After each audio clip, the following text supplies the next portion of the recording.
Welcome to Discovery! Roll the intro, please. Hordes of fallen masters, echoes in the deep.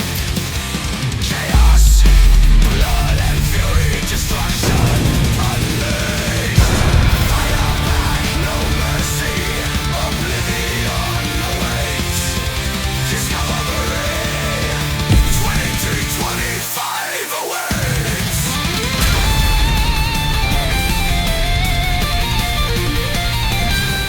Welcome back to another episode. We've reached the final week of March. Can you believe it? Can you believe it? I certainly can't. This year has just flown by so quickly. I've got 7 brand new albums that have just dropped, ranging from black metal, death metal, a lot of death metal, to power metal. Our main event for this week's Discovery is none other than Deafheaven. They've just released their new album and you'll hear my thoughts on it over the next half an hour. So before we get started, drop your favorite discoveries from this week and let's begin. To kick off Discovery for the last week of March 2025, we have the Czech band Cold of Fire and their first album in 5 years, The One Who Is Made Out of Smoke. It was released on March 26th through Beyond Eyes. Take a listen.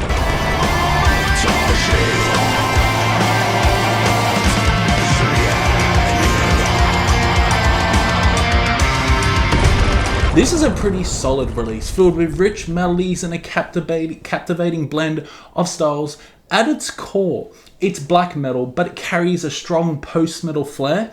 The songs are unpredictable, especially in the second half of the album, where the band leans into the experimentation side, shifting seamlessly between epic black metal, post-black, and atmospheric textures. The vocals are sharp and harsh, staying true to the black metal roots, but it's the guitars that really carry that fucking post-black metal vibe, particularly in tracks like Doom and Joy. Speaking of Doom, it features a fascinating medieval, Middle Eastern inspired section in the intro, adding an exotic mystical feel that completely elevates the track.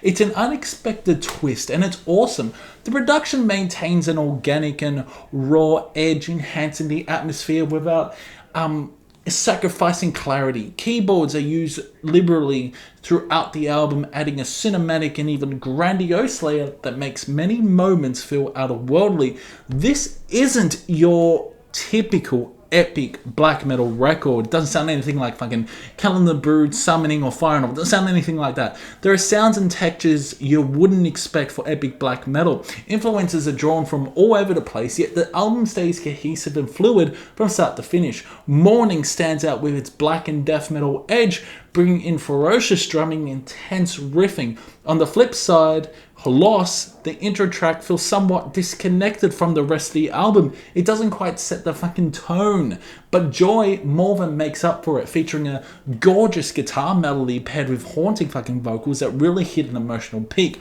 There Is More to Lose closes the album on a chilling note. It slows the tempo with a horror-fueled guitar passage, eerie shrieks, and an atmosphere so dense it feels suffocating at times. This is where Cold of Fire fully taps into the darkest corners of their black metal sound. It's hands down the best track on the record. It is ferocious, that song. Overall, I'd score The One Who Is Made Out of Smoke a 75%. It's a good album with standout moments and bold fucking experimentation. While it doesn't fully reach greatness, it's a memorable and unique listen in my opinion, especially for fans of black metal with a twist. I might not return to the whole album often, but There Is More to Lose and the epic flair of Doom will definitely stay in rotation. You can find it on Bandcamp. Go check it out.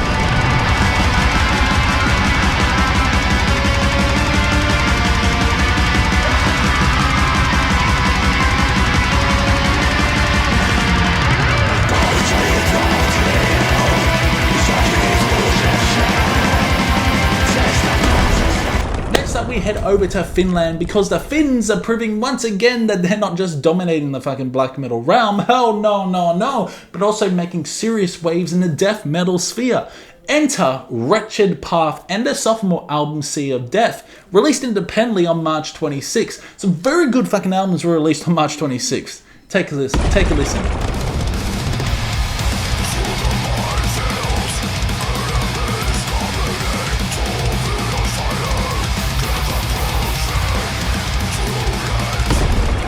This is a really strong death metal release. The production has a thick atmospheric layer that gives the album a sense of depth, almost like it was recorded beneath the ocean.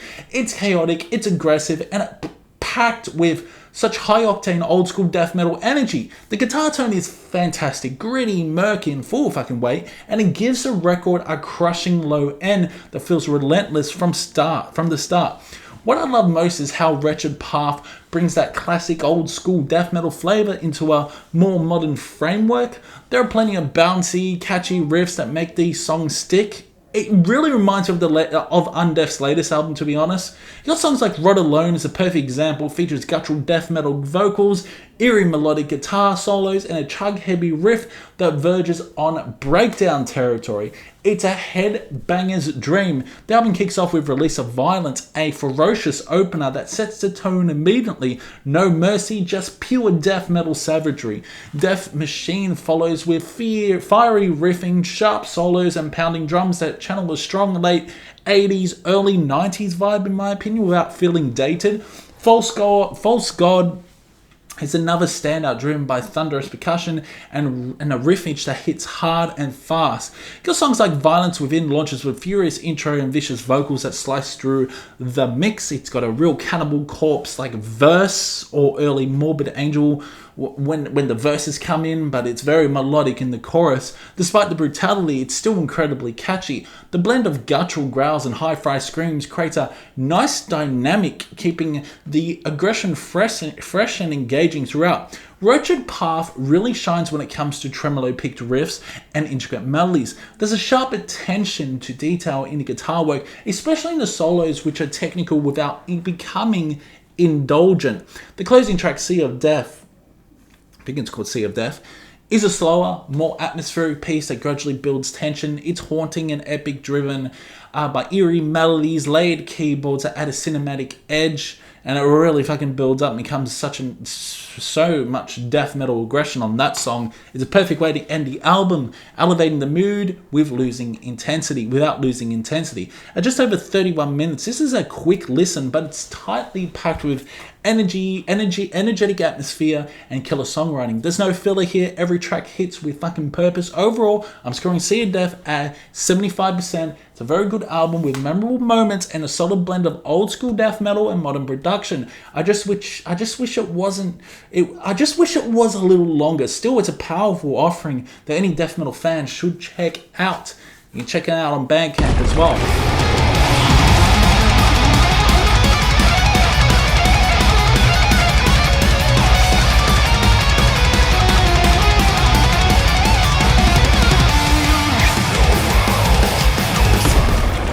Next up, we head over to my neck of the woods, Australia, mate, where the band Nothing has just released a sophomore album after like fucking 15 years or something.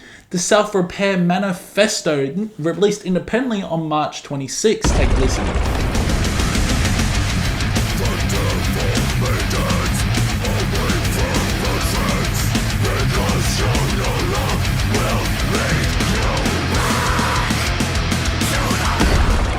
This is progressive death metal, but with a unique twist. Nothing has always stood out to me with their twisted, intricate melodies and their ability to blend thrash metal aesthetics with extreme death metal aggression. What really sets this album apart are the subtle but impactful touches, tribal sections that elevate the mood and atmosphere. And yes, I swear I hear a didgeridoo on tracks like The Shroud and Initiate.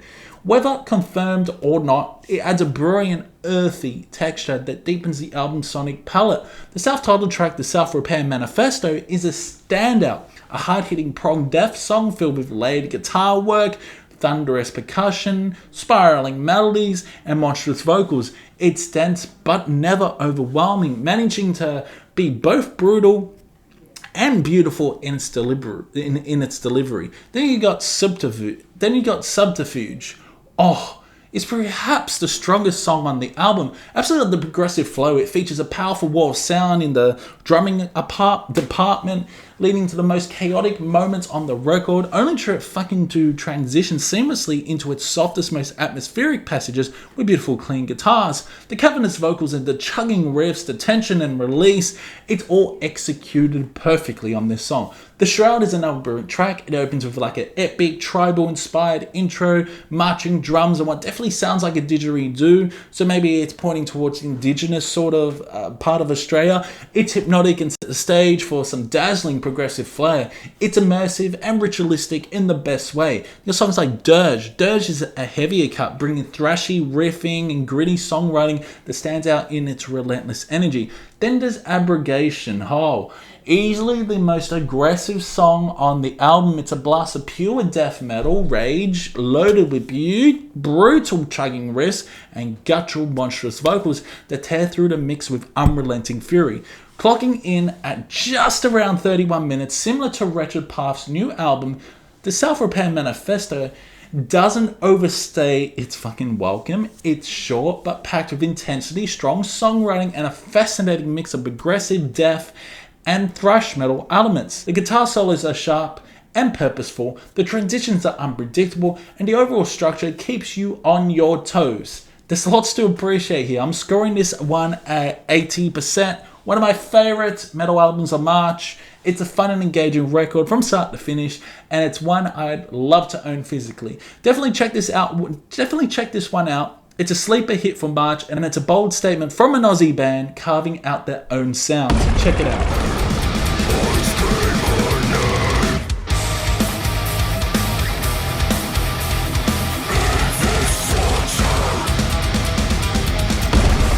Next up, we head over to Ireland, where we find the band Sonus Mortis, who have just released their 8th studio album, Synapse, The Hivemind, I think it's called.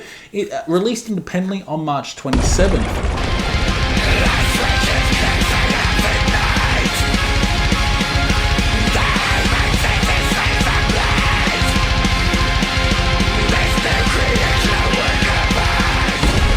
If you're not familiar with Sonus Mortis, they're a symphonic death metal project, and what makes this even more impressive is that it's a one-man band. You got Kevin Byrne. He handles everything from guitars, bass, drums, keyboards, and vocals. His ability to craft a full immersive sound on his own is seriously impressive and commendable.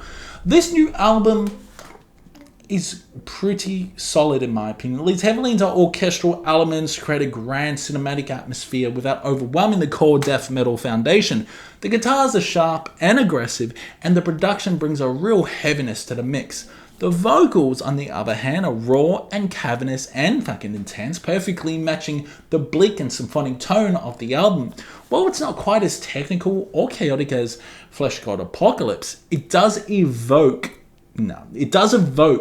the feel of the earlier work, particularly in its balance of melody and brutality.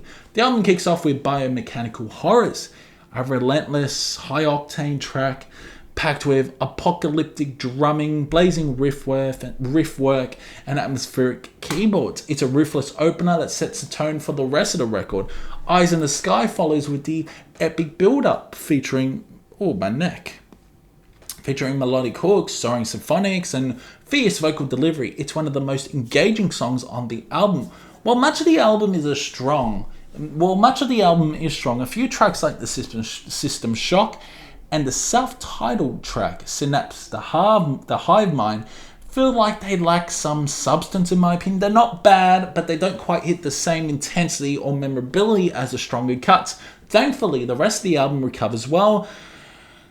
Deracinated is a standout showcasing crushing guitar with thunderous percussion, Kevin's monstrous growls. It also features some of the most technical and dynamic songwriting on the album with fantastic balance of aggression and symphonic layering. Slaves to the Algorithm is a strong closer driven by rhythmic riffing, fierce drumming, and layers of orchestration that give the finale a grand, almost dystopian feel. Overall, Synapse, The Hivemind is a good record. It might lack cohesion in places and a few tracks fall a bit flat, but there's no denying Kevin Byrne's talent and vision. His ability to craft such a massive sound on his own is pretty impressive. The production is pretty good, and when the album hits, it hits fucking hard. I'm scoring this one as 70%. It's not perfect, but it's a solid symphonic death metal release worth checking out, especially for fans of epic yet punishing metal. So go check it out.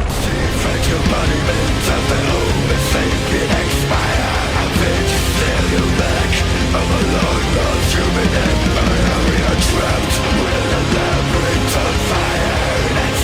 I also want to give a quick shout out to the Norwegian black metal band Nattverd, who released their latest album Tidlos Naadesloes on March 21st through Cell Solar Records. Take a listen.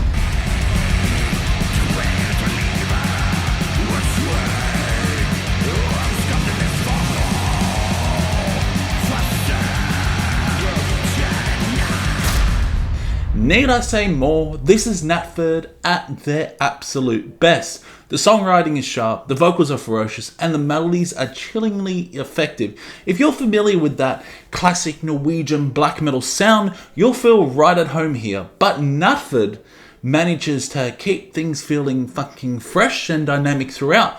They're in that same league as Hivemind. You just can't go wrong with either band. The production strikes a perfect balance. It's raw and cold as you'd expect from this style, but it still has a modern clarity that allows each instrument to cut through the mix. This isn't just noise, it's calculated, razor sharp black metal with purpose and weight. There are just killer tracks from start to finish. If you know Norwegian black metal, you already know the key ingredients. You already know what the fucking thing sounds like. Tremolo-picked riffs drenched in darkness, relentless blast beats, and evil haunting melodies that linger long after the music stops. Songs like Iskorde Horn deliver a blizzard of icy guitar riffs and frigid atmosphere, capturing that frostbitten Norwegian vibe perfectly. Then there's Dødsfugl, a truly unique track featuring, yes, a xylophone. It's an odd inclusion, but somehow it works, creating a surreal and eerie vibe that contrasts with the aggression around it. They got Rate or Grat. It brings pure fury and all-out assault of black metal chaos, relentless drumming and venomous vocals. While the album may follow familiar genre tropes, Nattverd isn't afraid to push boundaries, in my opinion, just a little, experimenting with new textures, subtle atmospheric layers, and unexpected twists to keep things fucking interesting. It might be considered generic Norwegian black metal by some, but this is a masterclass in how to do it right. It's traditional without being stale, aggressive without being sloppy, and atmospheric without being overproduced. We've still got a lot to cover. On Discovery, so I won't linger too long on this album, but I'm scoring Nattverd's new album an 80%. It's a fantastic black metal record and must listen for fans of the second wave sound. You can grab it now on Bandcamp. Definitely worth your time.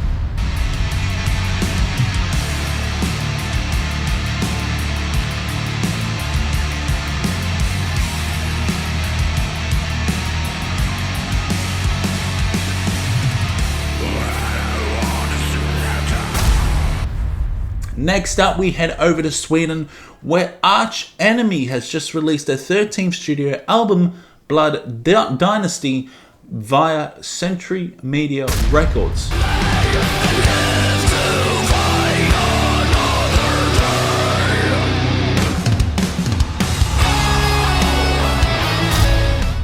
One thing I can say right away, this album is definitely an improvement over Deceivers in my opinion. With Blood Dynasty, Arch Enemy returns to their melodic death metal roots and delivers a solid record and a fun one. While it won't be winning any awards from me, mainly because I've never fully connected with their music, I can still appreciate what they bring to the table and just how fucking fun this record is. Elisa Weigluss is once again on vocals and she delivers a strong performance. Her death growls and piercing howls are consistently impressive throughout the album. The guitar work is another highlight on this one. Tight, melodic, and packed with a lot of memorable riffs on this. Many of the melodies really stick with you, even if the album as a whole doesn't leave a lasting impact. The production is also quite solid, with punchy percussion and crisp modern sound. Then you got the opener, Dream Stealer, kicks things off with like orchestral elements, but ultimately lacks substance. The chorus isn't particularly memorable, and while it sets the tone, it doesn't grab you like a first track would. But then you got Illuminate the Path, the next song instantly stands out The opening riff gave me like a serious Slipknot psychosocial vibe. It has that same bouncing groove. The clean vocals are used tastefully, the chorus is catchy, and the solo is bright and feel good. Elisa's growls at the end tie the song together beautifully, a definite highlight from this album.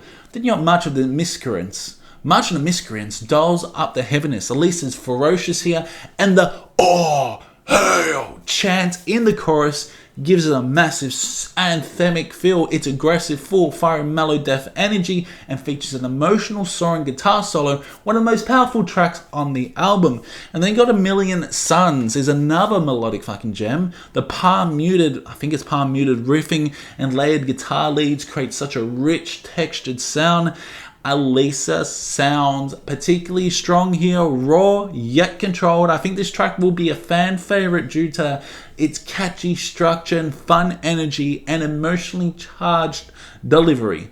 And then we got Don't Look Down, brings a sharper, more aggressive edge. Her howls in the intro are fierce, and intricate riffing gives this song some real fucking bite. The surprise comes midway through with a section that dips into, like, dare I say, a black metal territory, tremolo picking and darker chord progressions that caught me off guard in a very good way. And then you got songs like Paper Tiger takes on more of a heavy metal groove. It's got swag, and while the vocals are on point, the song itself doesn't quite stand out among the stronger tracks. It's decent but a bit forgettable. Then you got Vivre Libre. Slows things down and showcases a different side of Arch Enemy. This is more of a heavy power ballad, and it works really fucking well. Elisa's vocals are angelic here, contrasting beautifully with the heavier instrumentation. The soaring choruses, strong guitar work, and final chants create a massive emotionally charged moment. And then we move on. There's a lot of songs on this album, but The Pendulum is also a solid but underwhelming song. It follows the same mellow death formula we've heard before. It feels a little bit generic, especially the riffing. The solo is a nice touch, but overall it doesn't bring anything new to this fucking table. Then, the final track, Liars and Thieves, it's a banger and the perfect way to close off the album. The riffs are razor sharp, and Elisa's vocals are absolutely monstrous. There's a punkier, almost thrashy energy to this one that gives it extra attitude and urgency. It's Arch Enemy firing on all cylinders on here. With that being said, with Blood Dynasty, well, Blood Dynasty is enjoyable and definitely better than the previous effort in my opinion. I don't really want to go back to it. I'm not sure why. Perhaps it's the songwriting sometimes, which occasionally lacks depth and variation. Still, it's a well-produced, well-performed album that fans of mellow death metal will likely enjoy. I'm scoring this one as 70% good, but not great. It's fun. It's a really fun record. Worth a listen if you're into the genre, but it doesn't break any new ground.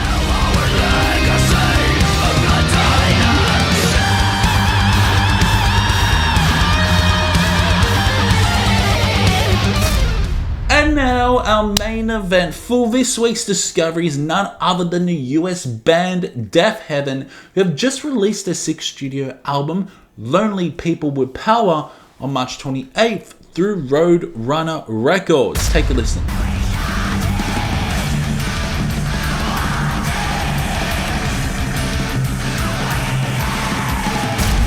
Deafheaven has been slowly growing on me over the years. When Infinite Granite dropped back in 2021, I remember giving it a pretty good score. It was a big shift in sound for them, leaning heavily into shoegaze and clean vocals. Fast forward 3 years later, and they've returned with Lonely People with Power, and all I can say is, wow. This album is absolutely fucking fantastic. From start to finish, it's a beautifully crafted, emotionally intense record. And yes, the black metal is back in full force. You got George Clark's vocals, they're absolutely vicious here. His cries and shrieks are piercing, raw, and filled with emotion, cutting through the layered instrumentation with chilling fucking power.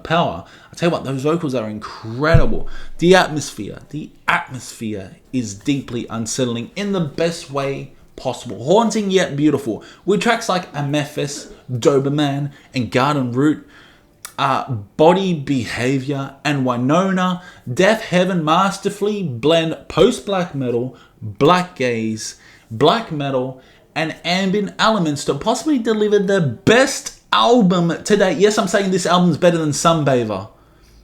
And I'm not exaggerating. This could be the pinnacle of their discography at the moment for me. But the problem is, the album cover's fucking atrocious. It's that kind of cover that makes you question if the band even listened to their own album before slapping this nonsense on the front. Lonely people with power.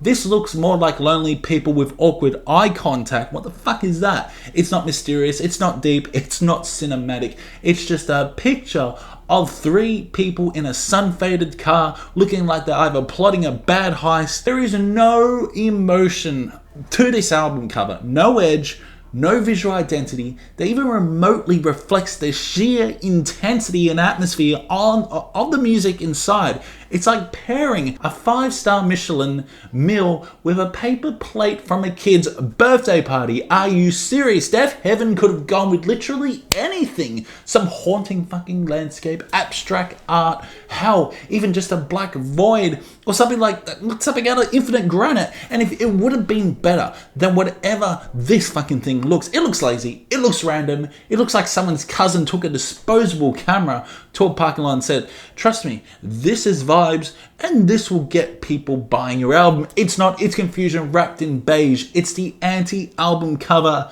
This isn't black metal. This is like beige metal.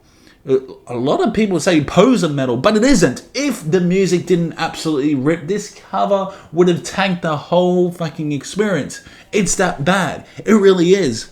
That album cover can get in the bin. So to kick off the album is Doberman, is an early standout. The vocals are absolutely savage, piercing, harsh, and traditional in their black metal approach. The riffs lean towards black gaze with a driving momentum that feels both hypnotic and chaotic. And then you got songs like Magnolia, which was a single. Wow. They got me pumped for this album. High octane with vicious vocals and rapid fire instrumentation. It's a black gaze onslaught with a melodic edge that still feels emotionally grounded. You got songs like The Garden Route, slows things down, giving space to a slow build-up. The emotion in the vocals here is the real highlight in my opinion. Clark delivers an aching intensity while the instrumentation grows behind him, creating an emotionally charged climax. And songs like Heathen introduces cleaner vocals. Beautiful clean vocals. Like, yeah, this song reminds me of something like Alcest would do, adding contrast to distorted segments. When the black metal vocals kick in, there's an infectious guitar lead that drives the track. This is classic Deafheaven, balancing heaviness with dreamy, ethereal leads. The song crescendos beautifully with thunderous strumming and crushing guitar work. And then got songs like Amethyst. Wow. This song is nothing short of stunning. The piano melodies, layered with distorted guitars and harsh vocals, create a deeply emotional, epic soundscape, running nearly 8 minutes. It's one of the album's most impressive compositions. It moves between mid-tempo tension and bursts of high-intensity black metal, just showcasing the band's full range and atmosphere. Atmospheric, aggressive, and hauntingly beautiful. This particular song might be my favorite track on the album. The songs like Incidental 2 functions more like an interlude, joining Synapse, eerie guitar textures, and a feature from Jai Matthews, Boy Harsher. A lot of electronic elements on this. It doesn't quite stand out musically, but there's a deeply depressive tone throughout. The most compelling part is the horrifying, nightmare-fueled black metal vocals near the end, pushing into noise territory with raw aggression. It's haunting, but it's definitely not a highlight for the album. Songs like Revelator is stellar, daring to remind me something a Kills would do with its horror, nightmare-fueled, deeply evil in tone. Clark's shrieks here are some of the most chilling on the album. It slows down midway, giving room for tension before exploding into like a fucking barrage of howling vocals, relentless drumming, and razor sharp guitars. Holy shit! This album, this song is nightmare fueled for sure. You got songs like Body Behavior, dials up the contrast with like shimmering guitars, post-metal melodies, and thunderous percussion. The vocals sound like a banshee cry at times, raw and emotional. The song juxtaposes happy-sounding melodies with intense ass-pounding rhythms, making for one of the more emotionally complex songs on the album. Because songs also like Winona begins with a slow, ethereal, black gaze build-up. It gradually unfolds into like a barrage of blast beats and piercing vocals while still retaining such a haunting beauty. Now the drumming is a standout here. I can't remember the drummer's name. Powerful, complex, and perfectly placed. It builds beautifully into the final track, the closer, The Marvelous Orange Tree. Yes, a fucking ridiculous song title, but that album cover looks fucking ridiculous as well. But the music itself is amazing. Is actually a grand and dreamy ending. The clean vocals dominate, paired with lush atmospheric instrumentation, but just when you think it might drift off peacefully, it pulls you back into its heavier, dark, evil territory. It's an epic cinematic closer that wraps the album up on a high note. Overall, Lonely People with Power is a terrific album from start to finish. It's heavy, emotional, beautiful. It's heavy, emotional, beautiful, and unrelenting in all the right ways.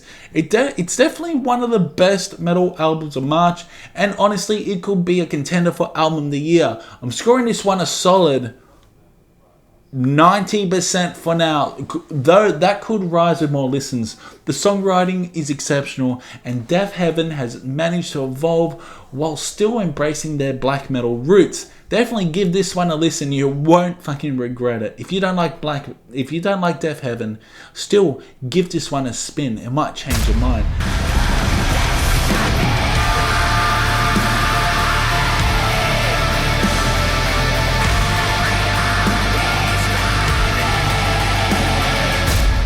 So yeah, that's it for Discovery. Hope you guys enjoy it. Another long episode. Jesus, all these long episodes. Seriously.